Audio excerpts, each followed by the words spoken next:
Colossiens 2, les versets 6 et 7, la Bible dit: comme donc vous avez reçu le Christ Jésus le Seigneur, marchez en lui, enracinés et édifiés en lui, et affermis dans la foi selon que vous avez été enseigné, abondant en elle avec des actions de grâce. Genèse 22, les versets 1 et 2, la Bible dit: après ces choses, Dieu mit Abraham à l'épreuve et lui dit: Abraham. Et il répondit: me voici. Dieu dit: prends ton fils, ton unique, celui que tu aimes, Isaac, va-t'en au pays de Moréja, et là, offre-le en holocauste sur l'une des montagnes que je te dirai. Comme vous avez reçu le Christ Jésus, le Seigneur, marchez en lui. J'étais en train de dire au premier culte que lorsque tu quittes le Congo pour une autre ville, et je prenais les exemples sur deux villes, si tu te rendais aujourd'hui à Kigali ou encore à Dubaï en tant que Brazzavillois, tu es obligé de faire une mise à jour de ton système de pensée ou encore de ton logiciel mental.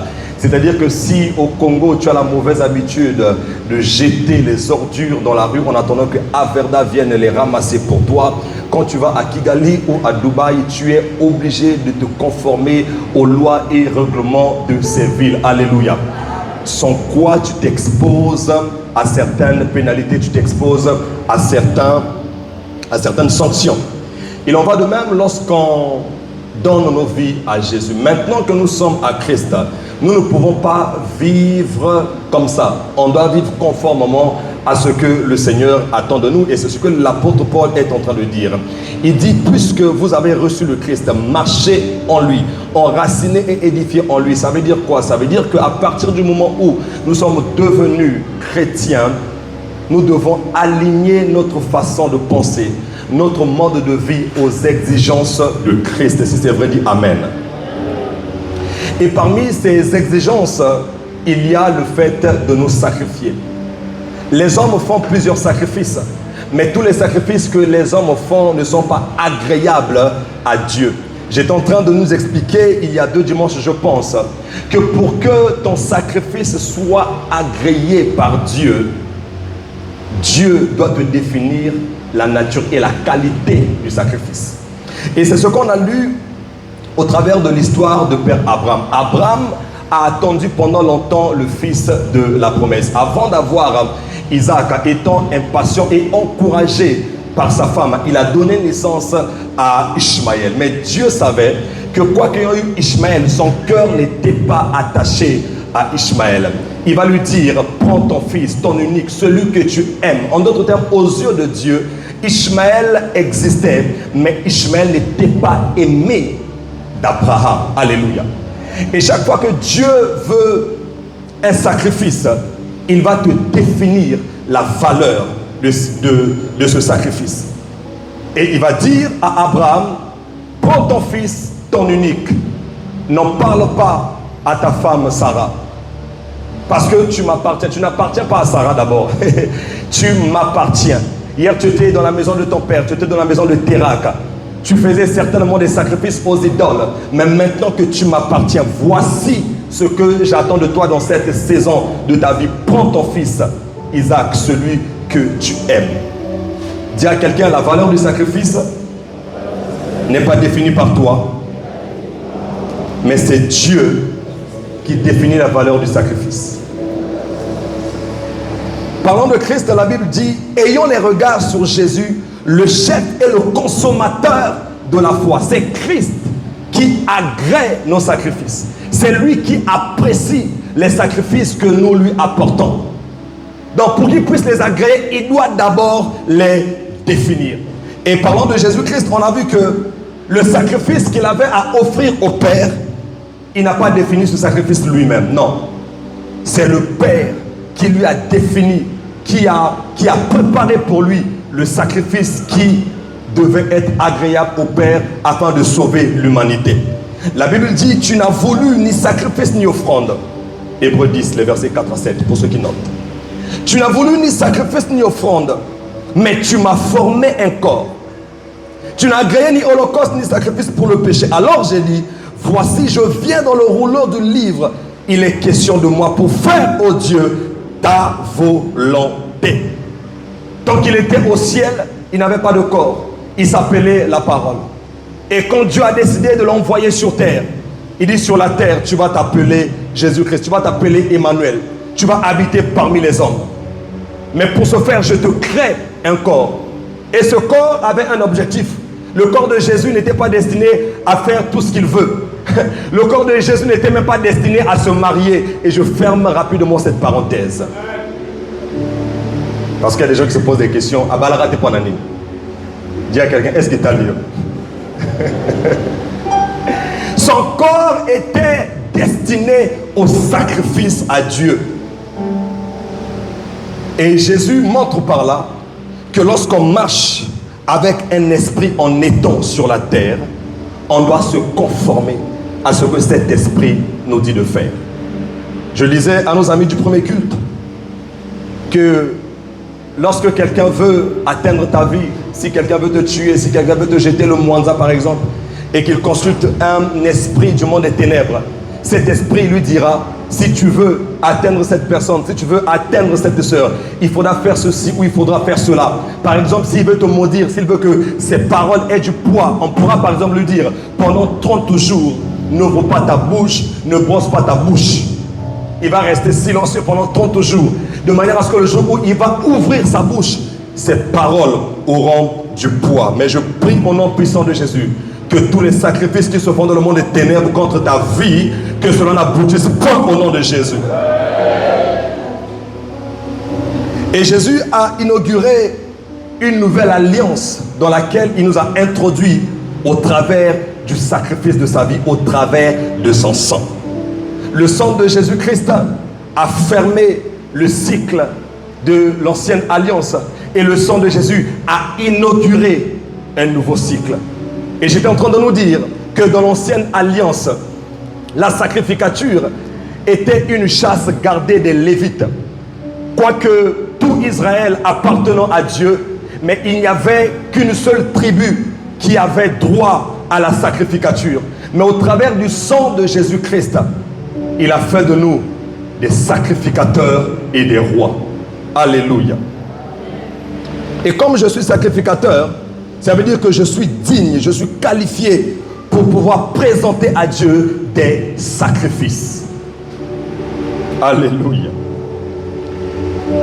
Et le premier sacrifice que Dieu attend de toi et moi, c'est le sacrifice de notre vie. Dis que ma vie soit un sacrifice à Dieu. Que ma vie soit une fleur, un parfum pour toi, Seigneur. Que ma vie soit une fleur, un parfum de bonne odeur. Devant toi, je me répands. Fais de moi ce que tu voudras. Devant toi, je me répands. Fais de moi. Romains 12, le verset 1, la Bible dit, je vous exhorte donc, frères, par les compassions de Dieu, ou encore je vous en supplie, à offrir vos corps comme un sacrifice vivant, saint, agréable à Dieu, ce qui sera de votre part un culte raisonnable. Avant de donner ton argent à Dieu, avant de donner ta carrière à Dieu, avant de donner même tes enfants à Dieu, il faut que ta vie d'abord soit un sacrifice à Dieu. Quand j'offre ma vie à Dieu, ça veut dire quoi? Ça veut dire que je cesse de faire ma propre volonté et je recherche au quotidien comment faire plaisir à Dieu. Si Dieu me dit, je ne veux pas que tu montes, je ne veux pas que tu voles, même si ça me fait mal, je dois faire cela à Dieu. En d'autres termes, si je me permets de mentir, je reste chrétien, mais ma vie cesse d'être un sacrifice. Alléluia. Et vous savez qu'il y a une différence, je vais le dire comme ça, entre ceux qui vont à l'église et les disciples de Christ. Il y a beaucoup de religiosité aujourd'hui. Les gens vont à l'église, Ils viennent à l'église, ils écoutent la parole, mais quand ils sortent de l'église, ils font de leur vie ce qu'ils veulent. C'est ce qui fait que nous avons du mal aujourd'hui à affecter nos collègues. Nous avons du mal à faire que les païens viennent à Christ parce que nos vies ne reflètent pas le sacrifice de Christ. Dis que ma vie soit un sacrifice. À offrir vos corps comme un sacrifice vivant. En lingala, on aurait dit Mbekao ezana makila. Et c'est ce qu'Abraham a fait. Il a pris un être vivant et il a attaché, il a déposé sur l'autel.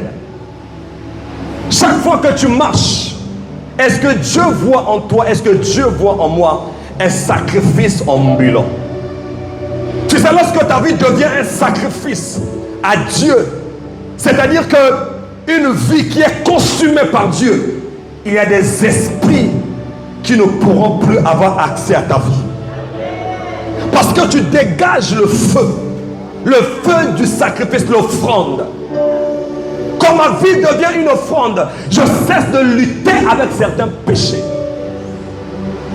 Que ma vie soit une offrande. Et le maître lui-même va donner un enseignement dans Luc 14, à partir du verset 25. La Bible dit, comme de grandes foules accompagnaient Jésus, il se retourna vers ceux qui le suivaient et leur dit, si quelqu'un vient à moi et n'est pas prêt à renoncer à son père, à sa mère, à sa femme, à ses enfants, à ses frères, ses sœurs et même à sa propre vie, il ne peut être mon disciple.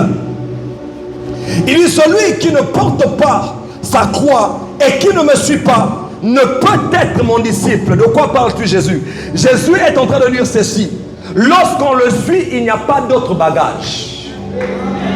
Quand tu suis Jésus, il n'y a pas le bagage de ta famille. Il n'y a pas le bagage de ton père. C'est-à-dire que chaque fois qu'il te faudra faire le choix entre suivre les traditions de tes pères et suivre la voie de Jésus, ça doit être clair dans ton esprit que j'ai livré ma vie à Jésus. J'arrête de suivre les traditions de mes pères.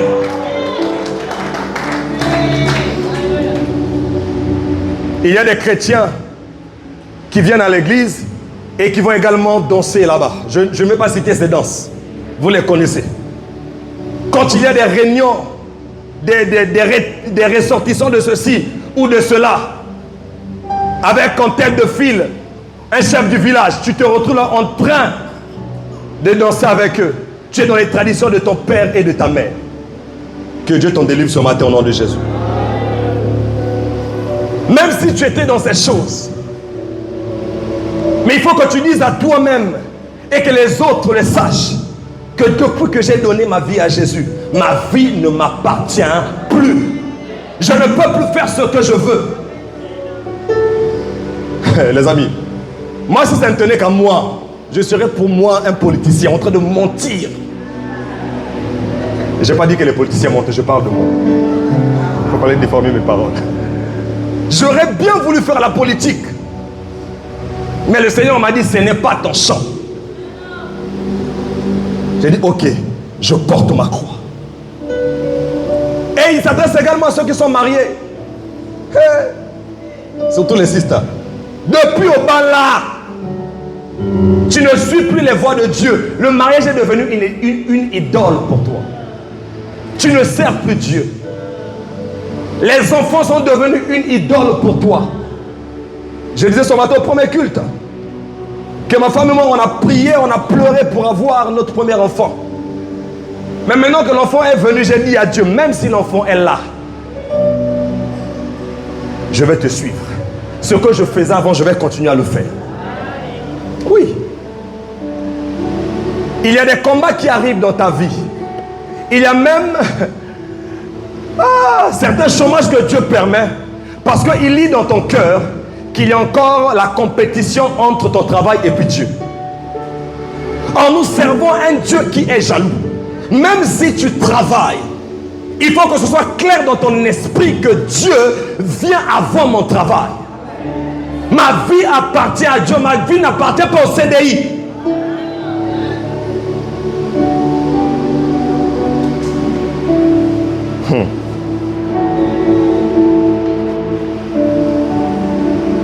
Quand ta vie devient un sacrifice, Dieu va te demander des choses bizarres.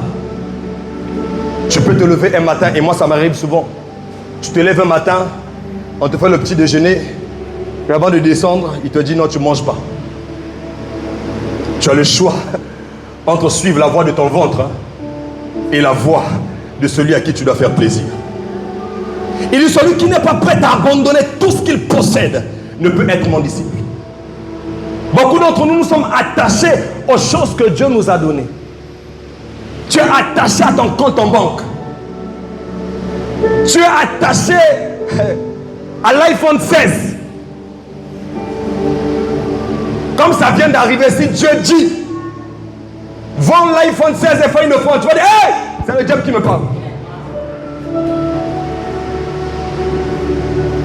Une vie de sacrifice est une vie qui dit à Dieu je t'appartiens. Ça veut dire mon argent t'appartient, ma carrière t'appartient. Si tu me dis aujourd'hui d'arrêter avec le travail, je vais arrêter. Parce que de la même façon que tu prends soin des oiseaux, tu peux également me nourrir. Oh, tu devrais acclamer.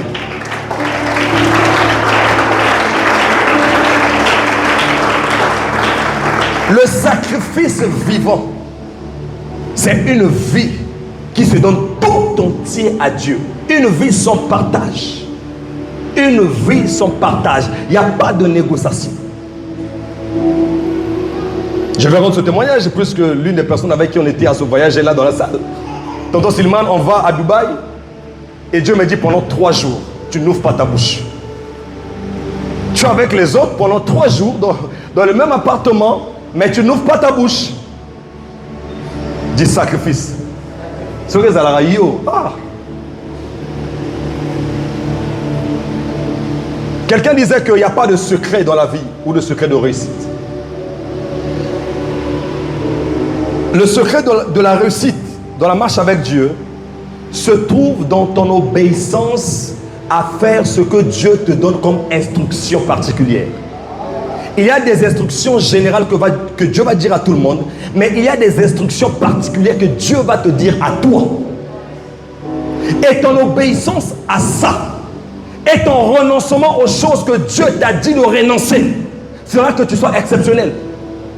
Même les hommes de Dieu que nous apprécions, ils ne sont pas aussi extraordinaires qu'on le pense. Ils ont des choses que Dieu leur avait dit. À certains, Dieu a dit, toi, je ne veux pas que tu aies plusieurs voitures. Quoi qu'il ait beaucoup d'argent, il se contente d'un seul véhicule. À un autre, Dieu va lui dire, et je parlais avec un prophète, le prophète Philippe Mukoma. Il m'a dit à l'époque, il a galéré, il vivait à Pont-Noir. Pour ceux qui connaissent Pont-Noir, il quittait Font-Tchétché pour aller manger à Timbamba. Donc on retourne billet Cécile dans les boum. Et quand Dieu a commencé à le bénir, Dieu lui a dit, chaque fois que peu importe le montant que je vais te donner, tu dois penser aux veuves et aux orphelins. Toujours. Dis sacrifice. Et il y a parmi nous des gens à qui Dieu a donné également des orientations. Vous désobéissez à ces orientations et c'est ce qui fait que vous avez souvent du mal à décoller ou à aller à la prochaine étape de votre vie.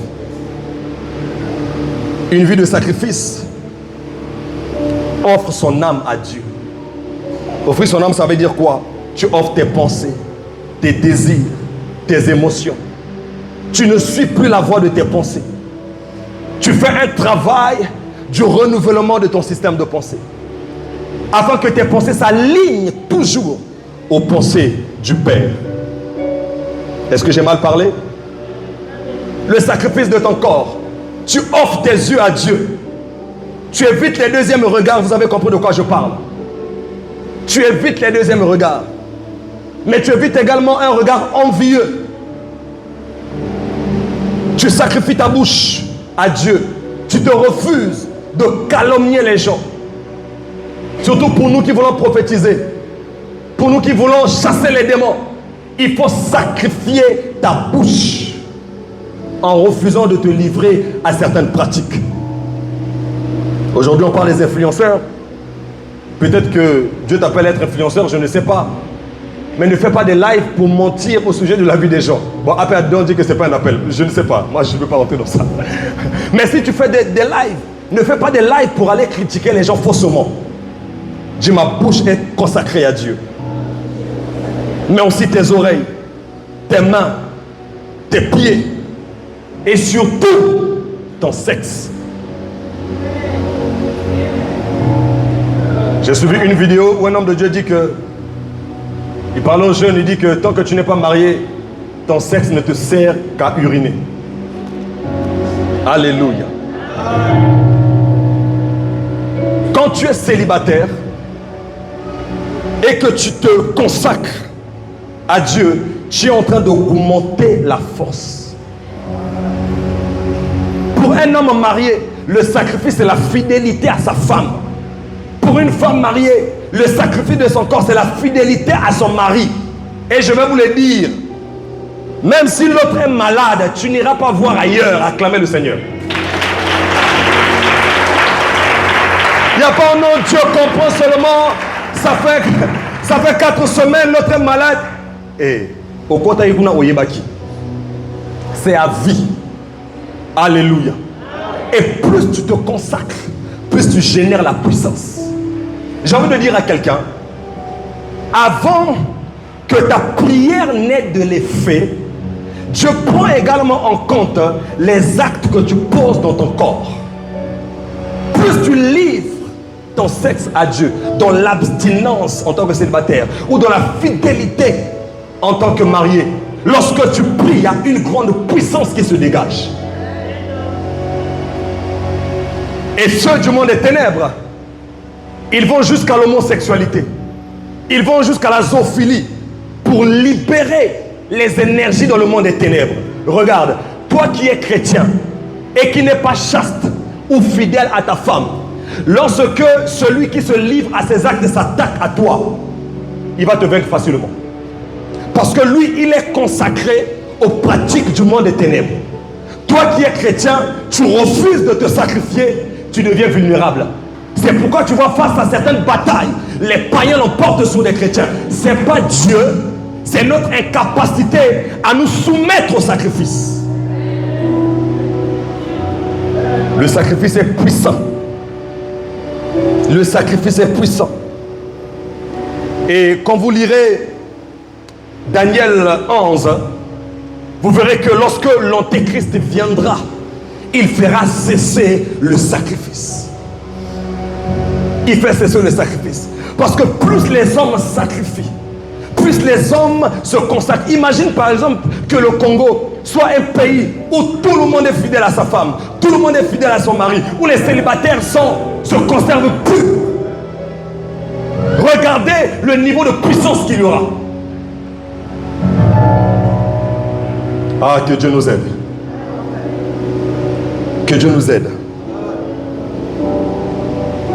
Et comme le temps c'est la vie, sacrifier ta vie, c'est sacrifier ton temps à Dieu. Dis à quelqu'un, sacrifie ton temps pour Dieu. Il faut sacrifier ton temps.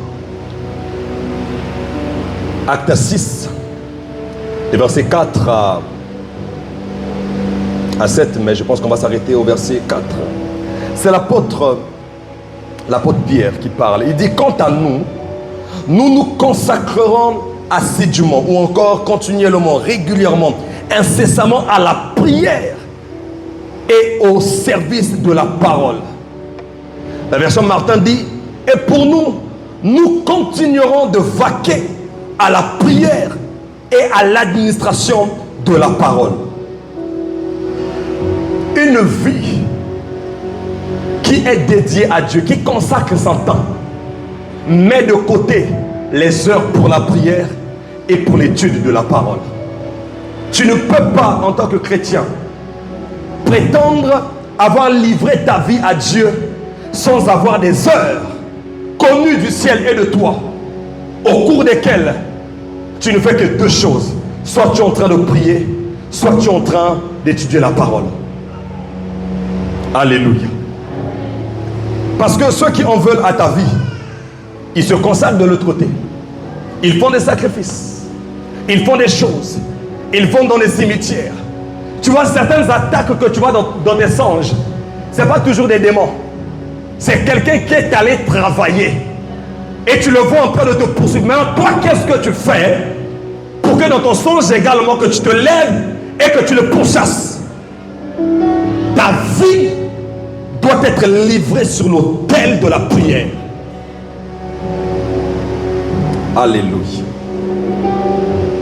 Il y a au moins 5 caractéristiques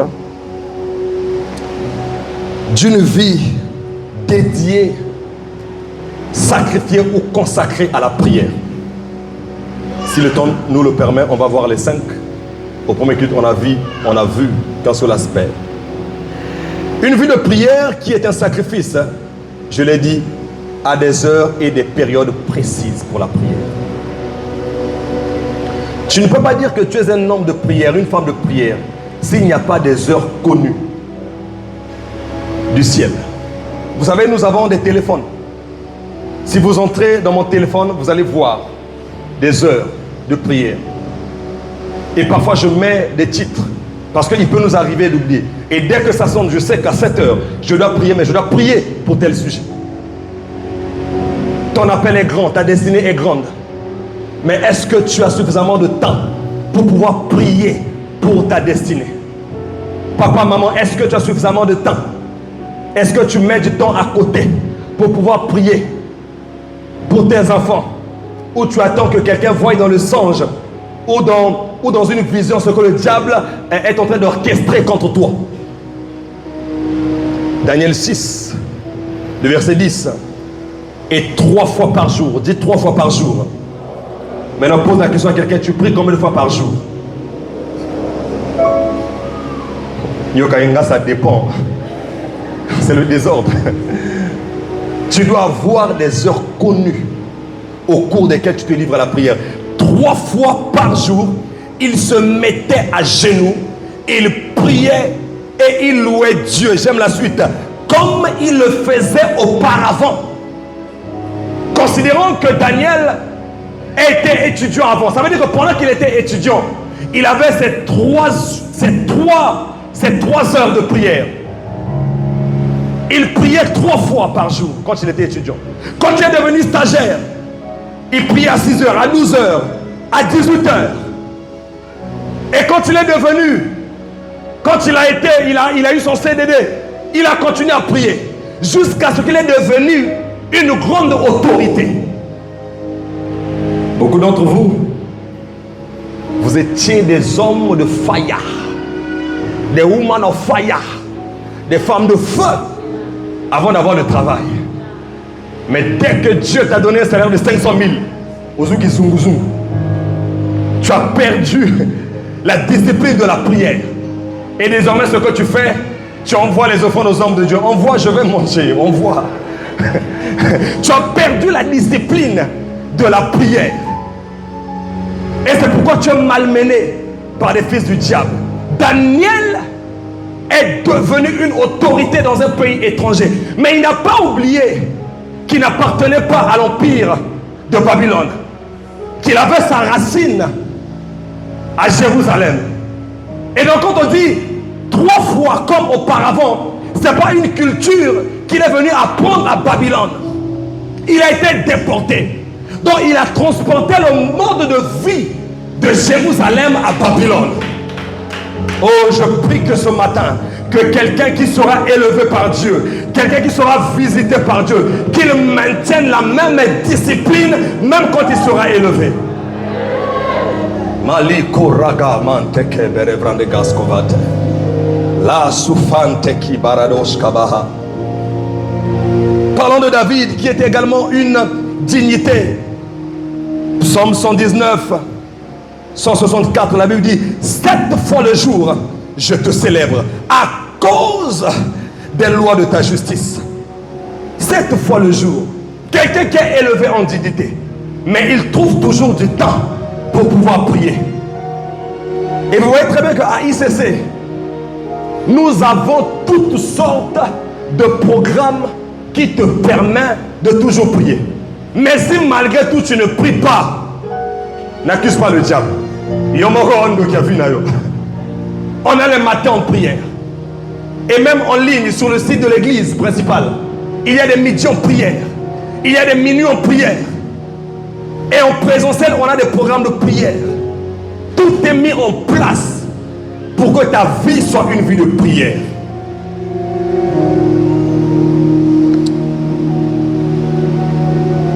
Acte 3:1, la Bible dit, Pierre et Jean montaient ensemble au temple à l'heure de la prière. C'était la 9e heure. Tu peux également contracter des alliances. L'église n'est pas un endroit où on vient rencontrer les gens pour aller tout le temps manger au restaurant. Non. Non. On se rencontre à l'église pour étirer nos destinées. Il faut qu'on commence par les choses spirituelles parce qu'on s'est rencontré dans un endroit spirituel. Maintenant, vous écoutez une église, vous passez à côté de votre destinée.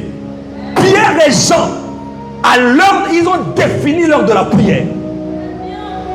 Vous pouvez vous mettre à 2, à 3 et définir l'heure pour pouvoir prier, pour vous étirer. Je n'ai jamais eu honte de le dire. Dès que Dieu m'a connecté, toutes les personnes à qui Dieu m'a connecté à l'église, certains sont pasteurs, d'autres ne le sont pas. On peut manger ensemble, on peut faire des choses, mais la base, c'est prière. On prie, on prie, on prie, on prie. Ne passe pas à côté de ta destinée, mon frère. Même si un frère s'intéresse à toi, hein, ma soeur, dis-lui, on va commencer cette histoire de la prière. Oui. Les fiançailles, ça ne commence pas auprès des parents. Travaillez ça dans la prière. Si Dieu vous dit, vous n'êtes pas fait pour être ensemble, allez, ça s'arrête là. J'ai mal parlé? Ça va éviter des gourmets gospel dans la maison de Dieu. Parce que si tu écoutes Dieu et que j'écoute Dieu, que Dieu nous dise que vous n'êtes pas fait pour marcher ensemble, qui sera frustré? Personne. Mais ce que vous faites, vous vous arrêtez aux éléments externes. Et vous dites, je pense que Wuniyanti. Que ce qui m'est arrivé ne t'arrive pas. J'étais avec quelqu'un pendant 2 ans. C'est au bout de la 2e année que je suis parti vers Dieu pour dire, est-ce elle? Dieu m'a dit, non, non, c'est pas elle. Quelle honte. Et en le faisant, surtout que le refus vient de moi l'homme, tu crées la frustration dans le cœur de la sœur. Alors que vous n'étiez pas obligé d'arriver à ça. Alléluia. Je prie que tu définisses des heures de prière. Et il faut privilégier également les prières de minuit. La nuit, il y a des grandes transactions qui se font dans le monde spirituel. Je te dis quelque chose qui va te choquer. Ce sont les hommes qui dorment la nuit. Les esprits ne dorment pas la nuit. Or, tu es un esprit qui possède une âme et qui habite dans un corps. Si tu es conscient de ce que tu es un esprit, la nuit, tu dois te tenir debout afin d'enfanter chaque jour.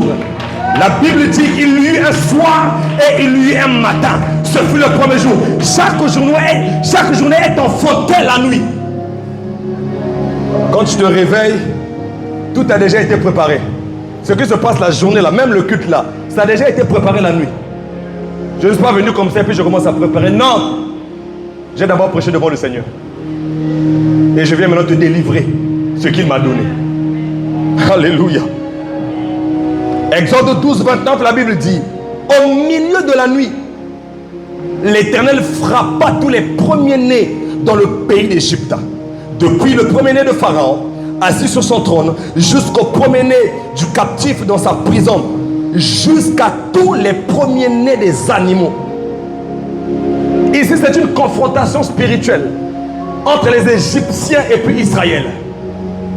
Et quand le décret a été libéré au ciel, depuis le premier-né chez Pharaon jusqu'à la dernière personne, écoute-moi, il y a des saisons dans la vie où tu dois te tenir dans la présence de Dieu.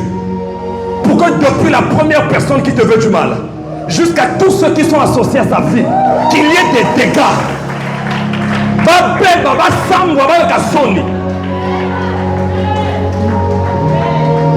Sambabi kamwa Sikalola na efongwama Sambabi kamwa Mimo.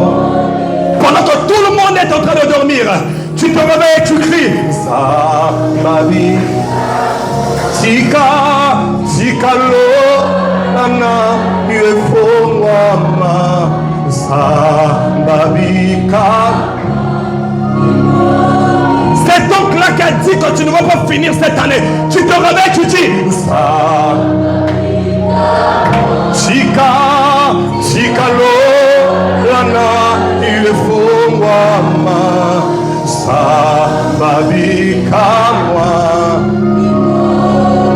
Tu es dans l'hôpital, le médecin t'a dit que tu vas mourir, tu te réveilles et tu dis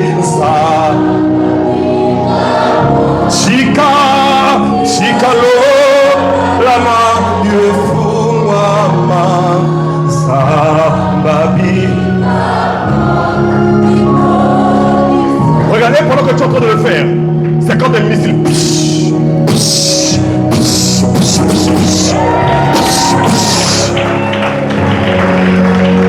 Et quand tu te réveilles le matin, la donne a changé.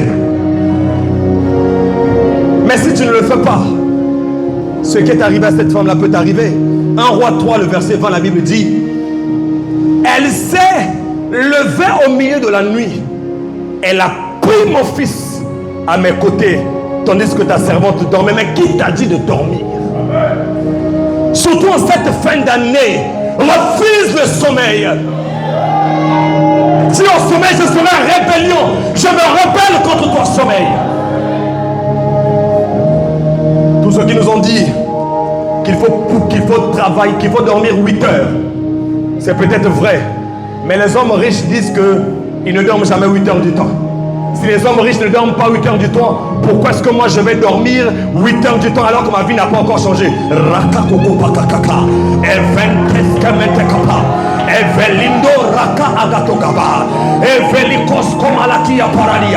Même si le sommeil veut arriver,